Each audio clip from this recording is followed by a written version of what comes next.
Hello, my name is Kamal Al-Solaylee. I'm a professor of journalism at Rice University, and I'm the author of two books of nonfiction, Intolerable and Brown. And I'm here at the invitation of the Saskatoon Open Door Society and to take part in the symposium Threads. I'm really honored to be invited to speak to you.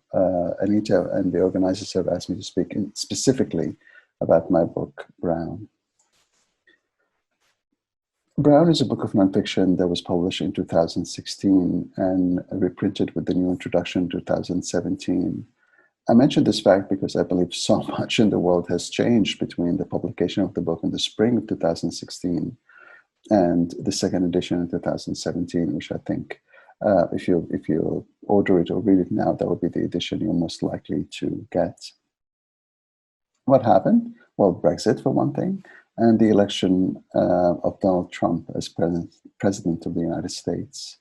And I think both of these events are truly remarkable in different sorts of ways, but they've had a profound effect on how we think about immigration, how we think about the movement of people, whether it's across the European continent or across the Atlantic and into Canada and the United States, but particularly the United States. It has changed how we think of immigration, what we think of newcomers, and what we think of when we talk about immigration in general. As with any book, Brown has an origin story, and that story is started in Hong Kong in 2011, almost 10 years ago now. I was on a very grueling work trip to Hong Kong, and one of the very few things I allowed myself to do is to go for walks, either after lunch or after dinner. And on a Sunday afternoon, I came across a site I had never seen before in Hong Kong. I was walking down into this sort of the business area, and it was completely taken over by thousands of women and some men who were having picnic, having lunch, having a beauty competition, having a dance competition, and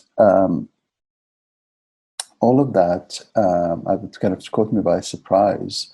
And I asked somebody next to me, what's going on? And he said, oh, it's just Sunday, and this is all the domestic workers.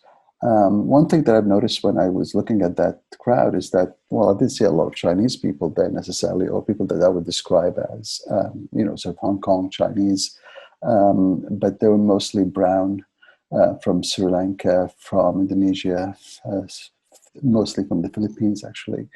And it just got me thinking that the only thing all these women have in common is the work they do, which is they're mostly domestic workers, whether they care for the elderly or children, or they just clean up, the apartments where their employers live. And I filed that idea at the back of my head, back of my mind, and then while walking my dog, literally in Toronto one summer night later that year in 2011. I got lost, and I was just so tired, and I just wanted to be able to get back to the subway and make my way home. And I hopped on a bus that that comes from a very tony and sort of affluent part of Toronto called Rosedale. I was there walking the dog when I got lost, and I hopped on the bus, and I noticed something very striking, even for a multicultural city like Toronto. Everybody on the bus was actually Filipino. And it was about 9 o'clock in the evening, so I put two and two together, and they're on their way home after working a full day at one of the big houses in Rosedale, either looking after children or looking after the elderly, or just simply doing the cleaning up. And a thesis for the book began to emerge in my head. What is the connection between certain populations that I would describe as brown, coming from South Asia or the Middle East or North Africa, or much later in the book I talk about Mexican undocumented workers, and just Central American in general. And what's the relation between these groups and labor? Not just any kind of labor, but cheap labor, labor that doesn't pay well, but tends to be quite labor intensive by definition, work that is labor intensive by definition. I was thinking more of, cab driving, construction, elderly and childcare, fast food, supermarket, fruit and vegetable picking, gardening, security, call center, and the list goes on. So why is it that we always associate that kind of work with a certain skin tone or a certain demographic of new immigrant or guest workers? So that was one of three premises in the book.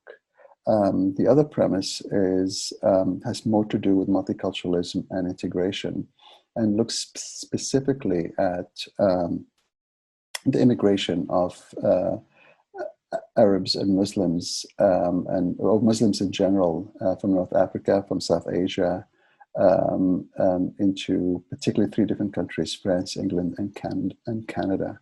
And what their immigration and their presence and their long history actually tell us about the host country.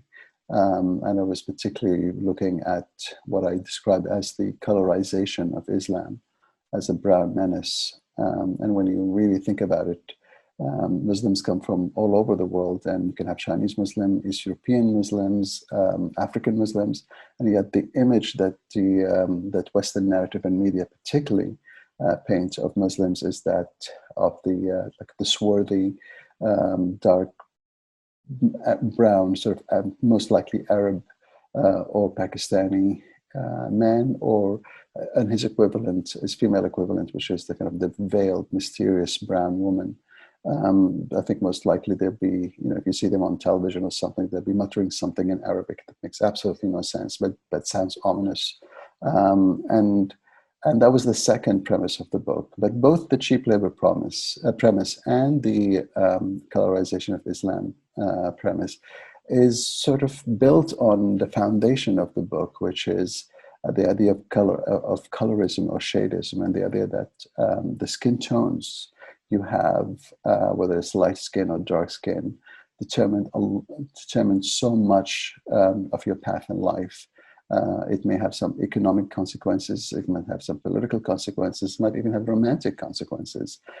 Who gets to be loved and who gets to be called beautiful and handsome, and who is a marriage material. And on some level, we are, brown communities in particular, are trapped in this notion where the lighter skin you are, the more likely you will be to achieving some kind of economic status or some kind of privilege over people of darker skin tones.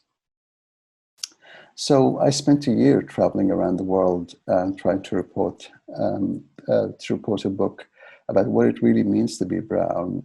My interest was not in just looking at immigration into the West, although I do cover the United States, Canada, France, and Britain.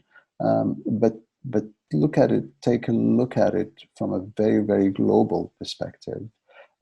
So I had stops in Hong Kong, in Dubai and Qatar, in Sri Lanka, in the Philippines, and also in Trinidad, in the Caribbean, and looked at the history of immigration of populations like the indentured labor in Trinidad, North Africans in France, and South Asians in England. And there is one thing that all these populations that have been there either for centuries or decades, and that they all came in as cheap labor.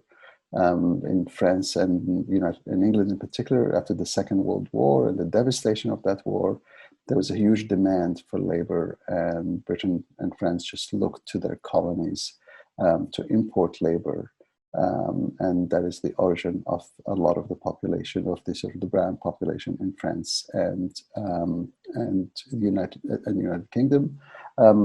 In Trinidad is a complicated history, so I probably won't get into that, but you can read it in the book. And I wanted to really capture what I would call the untold story of the brown immigrant, and a story that I've sort of encountered across the world, but with obviously with variations. And some of the questions I was trying to ask is really, what value do we assign to some work, in particular work like childcare and elderly care, and what value do we assign to what we now, in the age of coronavirus and the pandemic, we consider as essential workers, for people who work at pharmacies, people who work at the front lines of the healthcare industry, people who look after our parents and elderly friends and neighbors. And you'll see that in a lot of societies that is actually done by imported labor or guest workers, or just migrant labor, not always very well paid, and yet it remains it's such an important job, and yet local populations tend to farm it out to either newer waves of immigrants, or just simply to people who come to a country, like temporary foreign workers, for example, which is a model that's used extensively in Canada, just for the purpose of work. It's almost like importing a machine to come and do the work, and then when the work is done, you send it back home, or you turn off the switch. I just wanted to sort of ask, like, do we really value childcare? Do we value elderly care? And if so, why don't we just pay fair market wages for it? Because at the heart of our the fact that we don't value this job, and it is directly related to why we sort of invite people from other countries, usually people of darker skins, to the mainstream society in Canada or the United States, to do that labor, to do that labor that the local population no longer wants to do. And another thing I was looking at is the idea of the hyphenated Canadian or the hyphenated American. At what point does that hyphen drop? At what point do Arab or Indian Canadian or South Asian or North African Canadians, at what point do they actually stop just being hyphenated Canadians and just become a Canadian, the way Irish Canadians and Italian Canadians have sort of, that hyphen has dropped over the years as they worked their way towards whiteness and middle class status after the boom economy of the Second World War. And I sort of argue that it looks unlikely that for brown and black people in particular that we're going to lose that hyphen, because it's our skin color, a history of suspicion towards people who are different, newer immigrants in particular, particularly immigrants from brown countries and particularly from those from Muslim countries, will always keep that hyphen that will set us apart from mainstream society. So I have immigrated to Canada 25 years ago via England, but originally from the Middle East. And to this day, I'm always referred to as Arab Canadian, even though I've been Canadian for 20 years. So I'm sort of asking, when will this hyphen and the first part of my hyphenated identity just get dropped? And when will I ever be just a Canadian? A third point I would like to make has something to do with the movement of people and the characters I've encountered along the way while writing the book. The book is a book of stories, a book of narrative. There's probably about 100 characters in it. And as I traveled from place to place, I was given, it was a privilege to be invited to people's homes and lives and hear their stories. And no matter where I've been, whether it's Sri Lanka or Trinidad, whether it is New York or Colombo or Hong Kong or Port of Spain, and it just doesn't matter.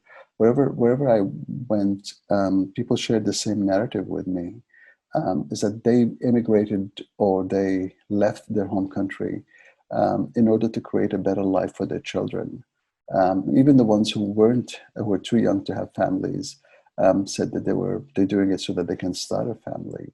And it just got me thinking how we think about global economy as kind of very complex measures of treaties and tariffs and exchange trade and policies and conferences. But really, the people who are caught in the kind of the people who actually make the global economy work, that are the wheels of the global economy, sort of follow a very simple narrative. It's just to do better for themselves, so to do better for their families, and that was really something that I would say it's what I took with me the most after almost 3 years of reporting and writing that book. Obviously I'm sort of simplifying some of the message of the book because I think I only have a couple of minutes left, but I want to end on the election of Donald Trump in 2016 and the last 4 years, which have really changed how our neighbors in the South and the US think of immigrants and think of particularly people from Mexico and from Muslim countries. It's not a coincidence that as soon as Donald Trump even announced, the first thing he did when he announced his nomination, that he's going to stand for the nomination of the Republican Party in 2015, the first thing he did was to demonize Mexican undocumented workers, which he called obviously illegal. And not long after, he also began sort of toying with actually executing issuing an executive order that became known as the Muslim ban, the travel ban, which banned travel and entry into the US for a number of immigrants or travelers from mostly Muslim countries. And I think that it's not a coincidence that he chose these two groups, which in my book, I designate as brown, because a lot of, they represent two different kinds of threats to his base, which is a base that's, as everyone can tell, largely believes in white supremacy.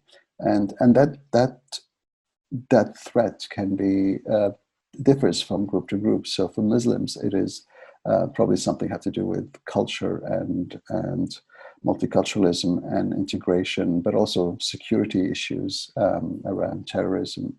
And for Hispanic workers, particularly Mexican, it may be an issue of language, but it's also an issue of work. And the idea of the Mexican worker who comes and steals work from the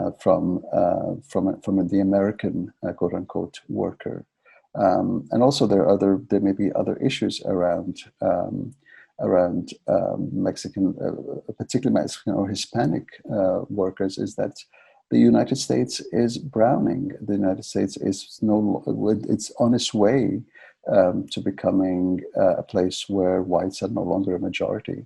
And that has been sort of the undercurrent of Trump's administration and the kind of draconian steps that they have taken to stem immigration from Latin America, but particularly from Mexico. This is part of what I call in the book kind of the browning of the globe in general, and even in a place like Canada, we have seen that the largest group of immigrants, the three fastest rising immigrant demographic groups, are from North Africa, South Asia, and the Middle East. And in the United States, within 40 years, 1 of 3 Americans will be of Hispanic descent. I'm going to stop here, but I hope that sort of has given you a kind of an overview of the book and the ideas of the book, which I am,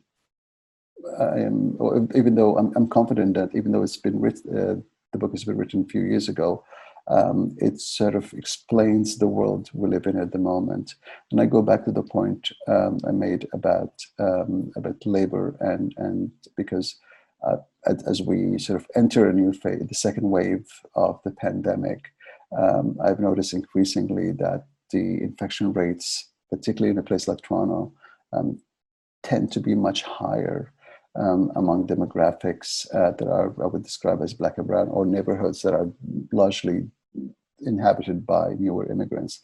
It's not because they are much more vulnerable to the virus, biologically, but it's because they tend to do that kind of labor-intensive work that the front line of health, or customer service, or supermarkets, pharmacies, fast food delivery, etc., that puts them at risk, more at risk of catching the virus compared to someone like me, even who's just sitting at home and delivering a lecture, whether to a symposium or to my students. So that is really what I wanted to share with you this time. I'm really grateful to the organization of the Threads Symposium for inviting me to be part of the symposium, and have a wonderful experience with other programs in the symposium. Take care. Bye-bye.